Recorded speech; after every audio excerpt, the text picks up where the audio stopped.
Still in chapter 2 of Orlando. But Orlando, all the same, went on thinking. He had indeed much to think of. For when he tore the parchment across, he tore, in one rending, the scalloping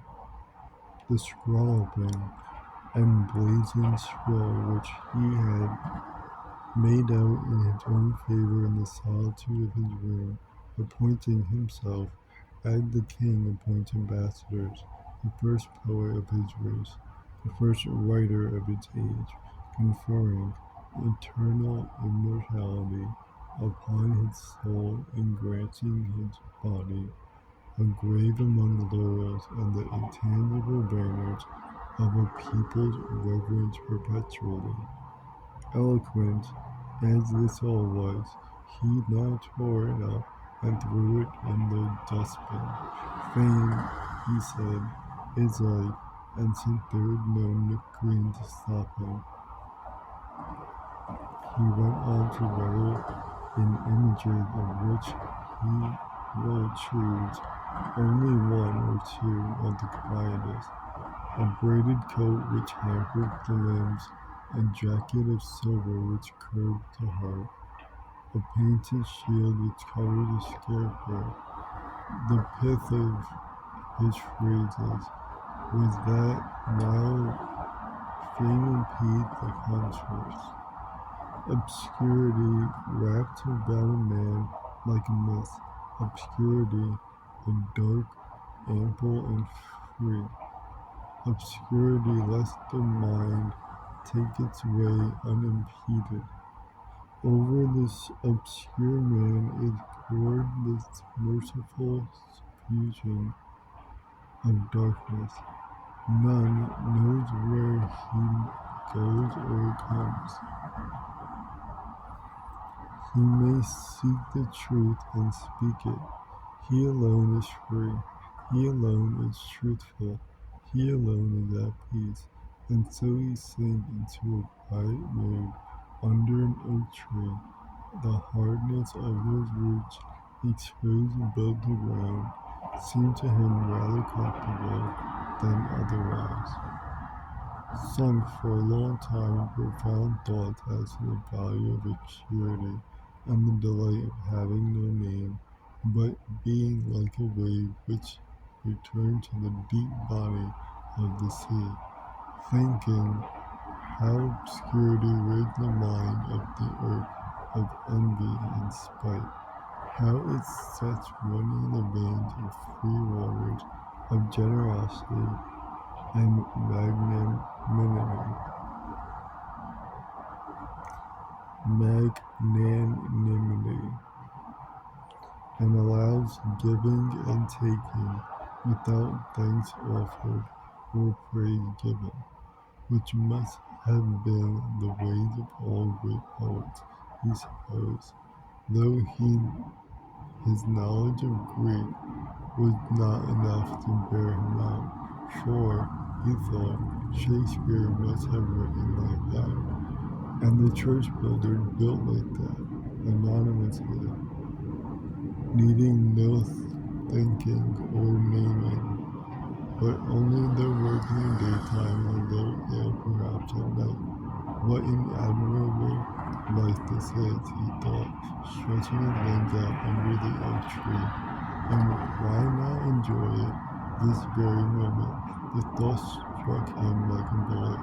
Ambition dropped like a plummet, rid of the heartworm of rejected love, and of vanity rebuked, and all the other stings and pricks which the nettle bed of life had burnt upon him when ambitious of fame, but could no longer inflict upon one careless of glory.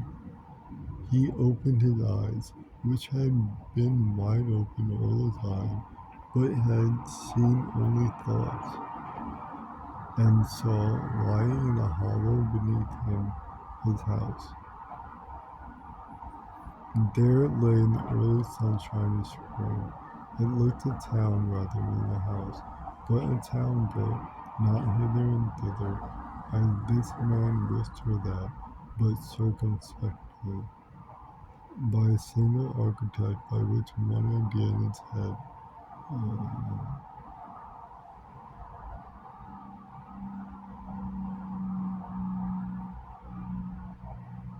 Courts and buildings, gray, red, plum color, lay orderly and symmetrical.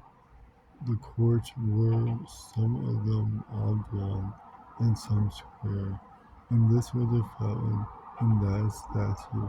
The buildings were some of them low, some pointed. Here was a chapel, there a belfry.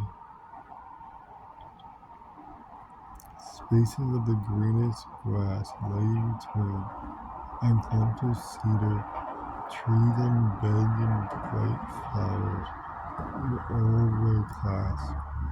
Yet, so well set out was it that it seemed that every part had room to spread itself fittingly by the roll of massive wall, while smoke from an innumerable chimney curled perpetually into the air. This vast yet ordered building, which could house 1,000 men and perhaps 2,000 horses, was built, Orlando thought, by workmen whose names are unknown.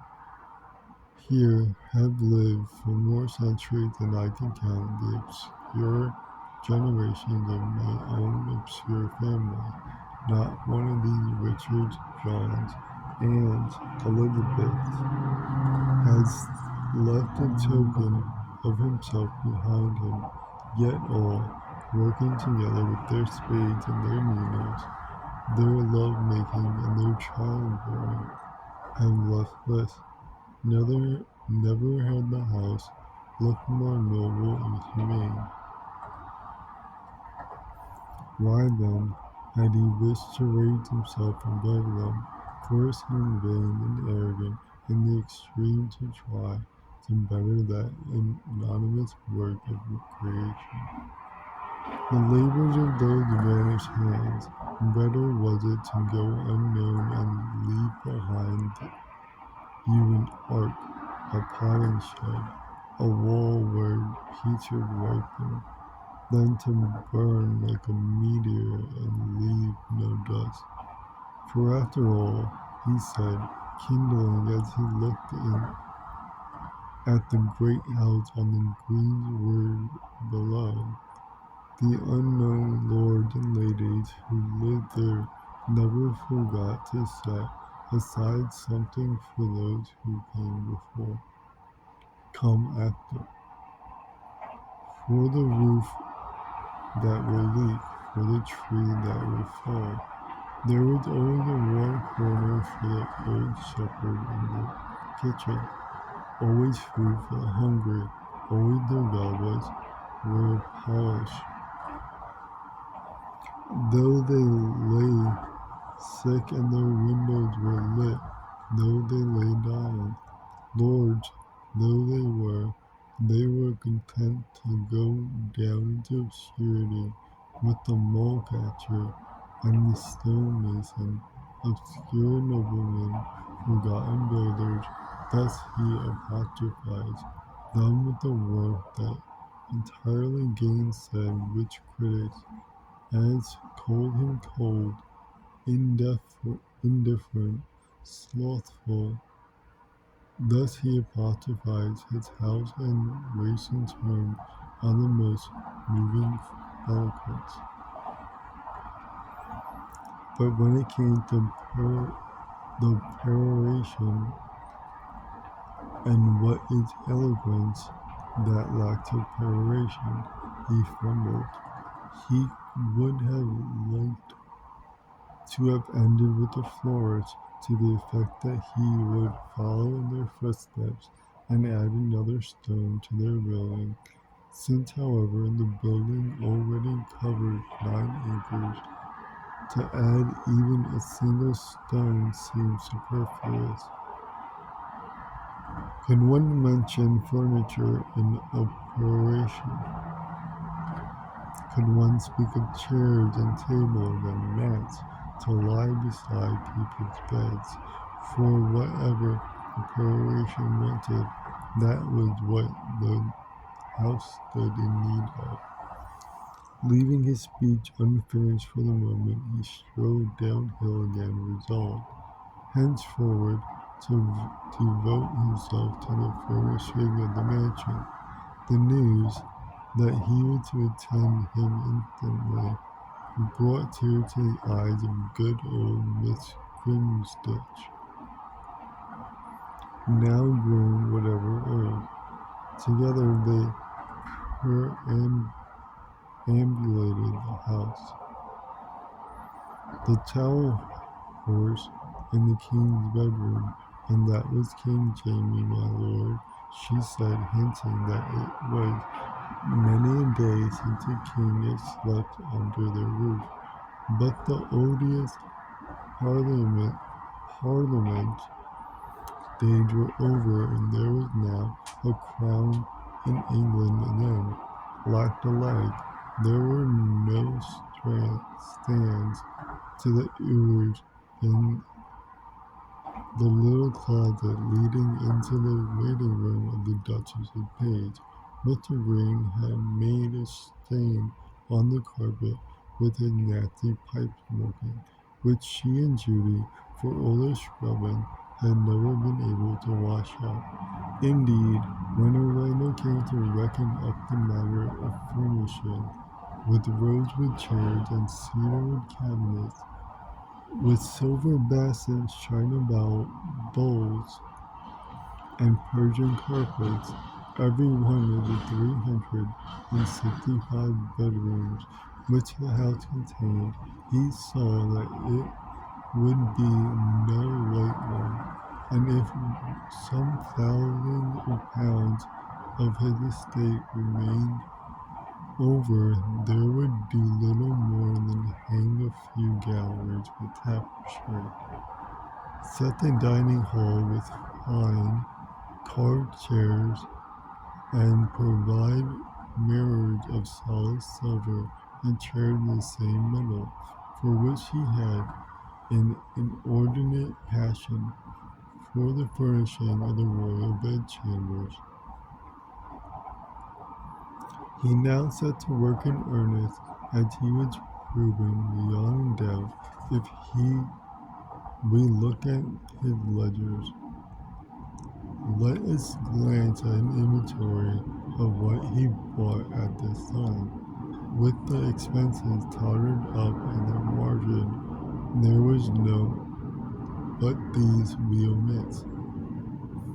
To 50 pairs of Spanish blankets, dado curtains of crimson and white taffeta, the balance to them of white satin embroidered with crimson and white silk, to 70 yellow satin chairs and 70 stools suitable with their buckram covers to them all, to 67 walnut tree tables, to 17 dozen boxes containing each dozen 5 dozen of Venice glasses, to 102 mats, each 30 yards long, to 97 cushions of crimson damask,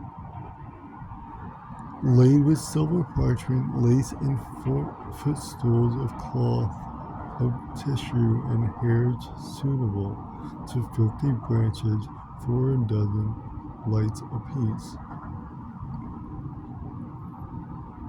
Already it is in effect. Let's have upon us. We are beginning to yawn. But if we stop, it is only that the catalogue is tedious, not that it is finished.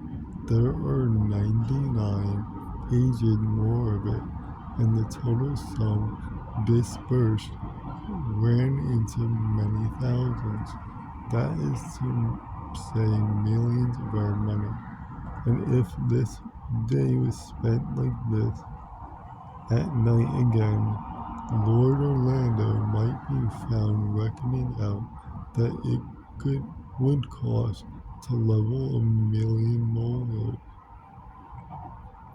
if the men were paid 10 pence an hour, and again, how many hundredweight of nails at 5 pence halfpenny a gill were needed to repair the fence round the park, which was 15 miles in circumference, and so on and so on. The tale, we say, is tedious, for one cupboard is much like another, and one molehill not much different from 1,000,000. Some pleasant journeys it cost him, and some fine adventures, as for instance, when he set a whole city of blind women near bridges to stitch hangings for a silver canopied bed, and the story of his adventure with the Moor in Venice, whom he bought, but only at the sword's point, his lacquer cabinet might, in other hands, prove worth the telling. Nor did the work lack variety, for here would come, drawn by teams from Sussex, great trees to be sawn across and laid across the gallery for flooring, and then a chest from Persia, stuffed with wool and sawdust, from which, at last, he would take a single plate or one topaz ring. At length, however, there was no room in the galleries for another table, no room on the tables for another cabinet, no room in the cabinet for another wardrobe, no room in the bowl for another handful of potpourri. There was no room for anything anywhere. In short, the house was furnished. In the garden snowdrop, crocuses, hy- hyacinths, magnolias, roses, lilies, asters, the dahlia in all its varieties, pear trees, and apple trees, and cherry trees, and mulberry trees, with an enormous quantity of rare and flowering shrubs, of trees, evergreens, and perennials, grew so thick on each other fruits that there was no plot of earth without its bloom, and so stretch of sward without its shade. In addition, he had imported wild fowl with gay plumage, and 2 Malay bears, the surliness of whose manner concealed, he was certain, trusty hurts. All now was ready, and when it was evening and the innumerable silver sconces were lit and the light air which forever moved across the gallery stirred the blue and green arras, so that it looked as if the huntsmen were riding and Daphne flying, with the silver shone and lacquer glowed and wood kindled, when the carved chairs held their arms out and dolphins swam upon the walls with mermaids on their backs. When all this, and much more than all this, was complete, and to his liking, Orlando walked through the house with his hounds following and felt content. He had matter now, he thought, to fill out his peroration.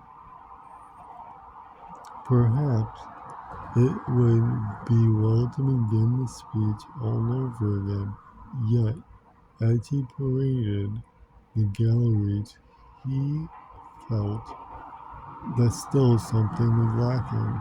Chairs and tables, however richly gilt and carved, sofas resting on lions, palls with swans, necks curving under them, beds, even of the softest swan's down, are not by themselves enough. People sitting on them, people lying in them, improve them amazingly. Accordingly, Orlando now began a series of very splendid entertainments to the nobility and gentry of the neighborhood. The 365 rooms were full for a month at a time. Guests jostled each other on the 52 staircases. 300 servants bustled about the pantries. Banquets took place almost nightly.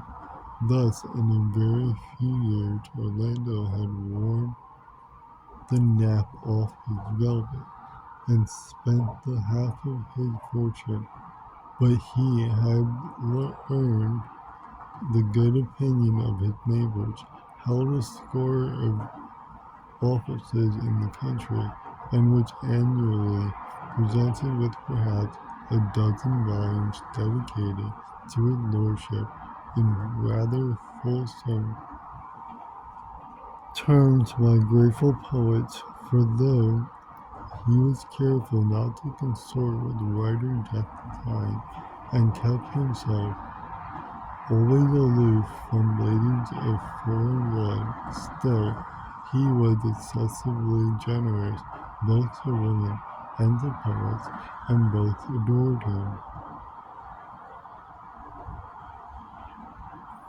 But when the feasting was at its height and his guests were at their revels, he was apt to take himself all to his private room alone. There, when the door was shut and he was certain of privacy, he would have out an old writing book, stitched together with silk stolen from his mother's workbox, and labeled in a round schoolboy hand, "The Oak Tree," a poem, and this he would write till midnight, chimed, and long after.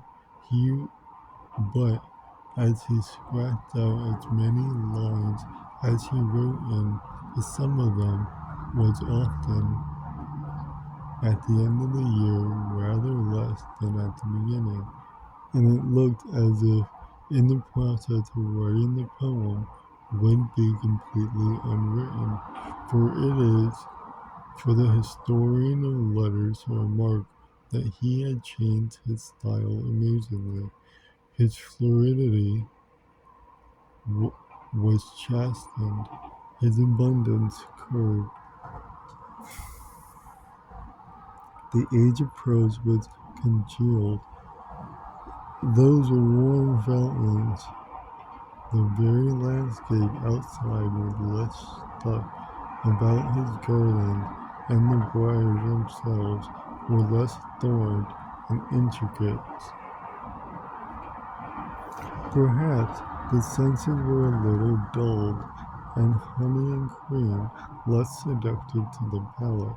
Also, that the streets were better drained and the houses better lit had its effect upon the style, it cannot be doubted. One day he was adding a line or two with enormous labor to "The Oak Tree," the poem, when a shadow crossed the tail of his eye. It was no shadow, he soon saw, but the figure of a very tall lady in riding hood and mantle crossing the quadrangle on which his room looked out. As this was the most private of the courts, and the lady was strange to him, Orlando marveled how she had got there. 3 days later the same apparition appeared again, and on Wednesday noon appeared once more. This time Orlando was determined to follow her, nor apparently was he afraid to be found, for she slackened her steps as he came up and looked him full in the face. Many other women thus caught in a lord's private grounds would have been afraid. Any other woman with that face, head dress, and aspect would have thrown her mantilla across her shoulder to hide it.